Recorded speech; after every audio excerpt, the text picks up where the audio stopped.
Finally আমি চলে আসলাম ঐতিহ্যবাহী ময়নামতি রানীর বাংলা। যে এখানে একটা ঐতিহ্য আছে, পয়লা বৈশাখের মেলা বসতো আগে, এখন বসে না, যে কোনো নিষেধ আছে। তো আজ পয়লা বৈশাখের 7 তারিখ এই দিনে মেলাটা হয়। কিন্তু আজ দেখেন এই যে ময়নামতি রানীর বাংলায় হাজার হাজার মানুষ বসে ঘোরাফেরা করতেছে, অনেক সময় কাটাইতেছে। আসলে ফাইনালি আজকে ময়নামতির এই রানীর বাংলার যে মেলাটা আজকে ডেট, কিন্তু ওইদিকে একটু মেলা চলতেছে, হালকা পাতলা দোকান ভাড়া আছে। তো আসলে আমি শুনলাম এই জমজমটভাবে মেলাটা বসে নাই। তো এই হালকা পাতলা এইভাবে কয়েকটা দোকান বসছে, 10-15টা। তো একটু মানুষ মেলা হবে মনে করে এই দিনটা, 7 তারিখে মেলা হয় সবসময় প্রত্যেক বছরে। তো এই দিনটা মনে করে সবাই আসছে।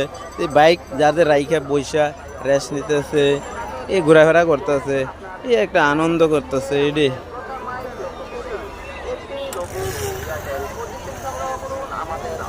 অনেক একটা সুন্দর একটা মুহূর্ত, হাজার হাজার মানুষ উপভোগ করতেছে বিকাল টাইম।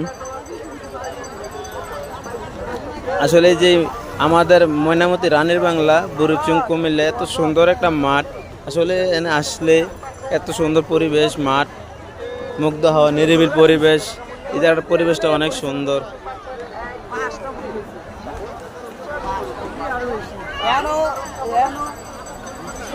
এই হলো আমাদের ময়নামতি রানীর বাংলার যে উপরে একটা অংশ।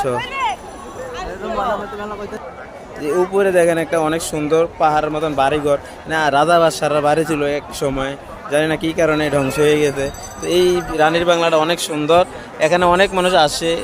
বিশেষ করে আজকে একটা ঈদের দিনের মতন, কিন্তু ঈদ না, এটা একটা পয়লা বৈশাখের 7 তারিখ, এই উপলক্ষে এই তারিখে একটা মেলা বসে। তো এই উপলক্ষে মানুষ, হাজারো মানুষের ঢল দেখেন।